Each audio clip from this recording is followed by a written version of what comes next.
রাজনীতিতে মাথা খাওয়ানো আপনার কাজ না। আপনি প্রজাতন্ত্রের কর্মচারী, চাকর বাকরের মতো থাকবেন। Let the politician sort it out. রাজনীতিবিদরা, রাজনৈতিক দল ডিসাইড করবে কি হবে কি হবে না। আপনি কর্মচারী, কর্মচারীর মতো থাকেন। অতএব, এবং তার বক্তব্যগুলো দেখেন, সেনাপ্রধানের বক্তব্য, চুপ্পুর বক্তব্য, ভারতের ফরেন মিনিস্ট্রির বক্তব্য, ভারতের সেনাপ্রধানের বক্তব্য একে শব্দে শব্দে মিলিত হয়ে যাচ্ছে। Inclusive politics. ইনক্লুসিভ পলিটিক্সের কথা 2014-তে মনে ছিল না, 2018-তে মনে ছিল না, যখন এই আর্ম ফোর্সেসের অফিসাররা, পুলিশরা মিলে রাতের ভোট করে দিয়েছে, তখন বাংলাদেশে ইনক্লুসিভ পলিটিক্সের কথা মনে ছিল না, 2024-এ মনে ছিল না যে ইনক্লুসিভ পলিটিক্সের কথা। এখন কেন আওয়ামী লীগকে পুনর্বাসন করতে গিয়া আমাদেরকে ইনক্লুসিভ পলিটিক্স শেখাচ্ছেন? ভারত বলছে বাংলাদেশে নাকি নির্বাচিত সরকার না আসলে, ইনক্লুসিভ নির্বাচন না হইলে শান্তি শৃঙ্খলা ফিরে আসবে না। এতদিন বুঝেন নাই? 16 বছর ধরে এগুলো মনে ছিল না, তখন যে ফ্যাসিবাদ কায়েম করেছেন আপনার। অতএব ইনক্লুসিভ পলিটিক্স কি জিনিস এটা আমরা জানি, আমরা বুঝি বলি আপনাদেরকে বলছি, get out of politics. This is not your business. দয়া করে রাষ্ট্রটাকে রাষ্ট্র হইতে দেন, এই রিপাবলিকটাকে রিপাবলিক হইতে দেন, 1400 শহীদের রক্তে গড়া দেশটাকে দেশ হইতে দেন, এটাকে ধ্বংস করে দেন না। এই বিষয়টা গুড আওয়ামী লীগ, ব্যাড আওয়ামী লীগের এক্সাম্পল তো এর আগে আমরা দেখেছি। আচ্ছা, 75 পরবর্তী বাস্তবতায় আওয়ামী লীগ 4 টুকরা হয়ে গেছিল। জিজান চৌধুরী আওয়ামী লীগ বাকশাল আব্দুর রাজ্জাক চালাচ্ছিলেন, তারপর ডক্টর কামাল হোসেনকে আনছে।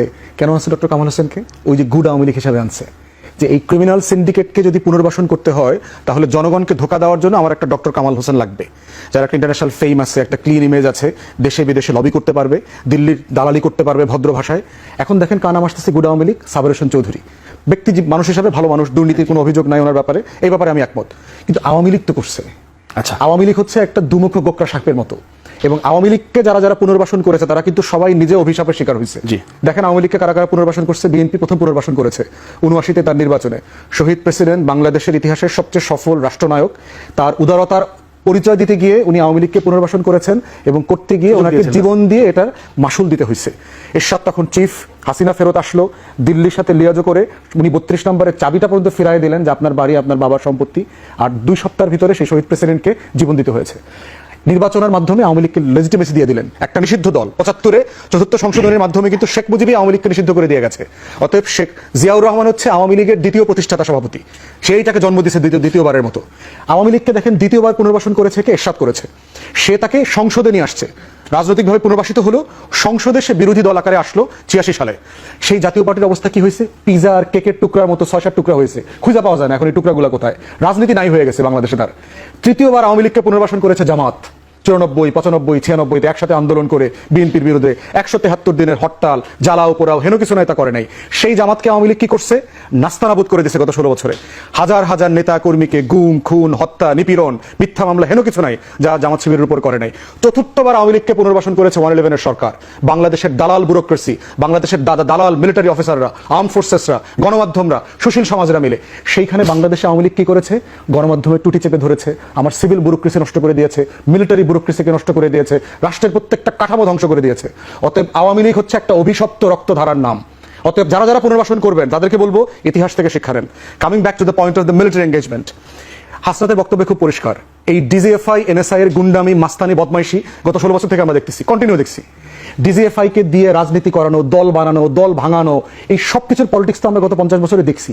ক্যান্টনমেন্টে নিয়ে অমুকরে থ্রেট দেওয়া, উঠায় নিয়ে আসা, বিচারপতির এয়ারপোর্টে লাথি মারা বাইর করে দেওয়া, এই ডিজিএফআই এগুলো তো আমরা দেখছি। প্রশ্ন হচ্ছে টার্কিতে, ইজিপ্টে, পাকিস্তানে ওখানকার গোয়েন্দা সংস্থার এই কাজগুলো যেটা হয়েছে তারাকে রাষ্ট্রকে করতে দেয়, রাষ্ট্র করতে পারে নাই তারা।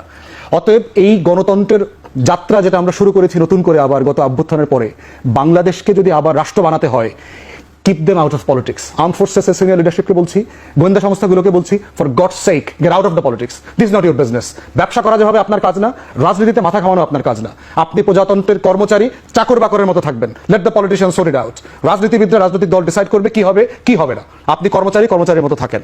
অতএব, এবং তার বক্তব্যগুলো দেখেন, সেনাপ্রধানের বক্তব্য, চুপ্পুর বক্তব্য, ভারতের ফরেন মিনিস্ট্রির বক্তব্য, ভারতের সেনাপ্রধানের বক্তব্য একে শব্দে শব্দে মিলিত হয়ে যাচ্ছে। Inclusive politics.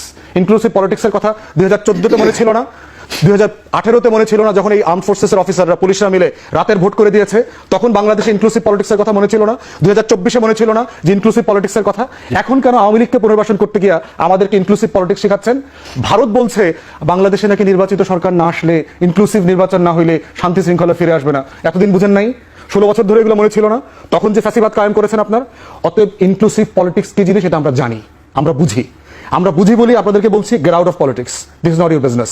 দয়া করে রাষ্ট্রটাকে রাষ্ট্র হইতে দেন, এই রিপাবলিকটাকে রিপাবলিক হইতে দেন, 1400 শহীদের রক্তে গড়া দেশটাকে দেশ হইতে দেন, এটাকে ধ্বংস করে দেন না। ধন্যবাদ। আসবো আপনার কাছে আমি একটু যে সময় পাই।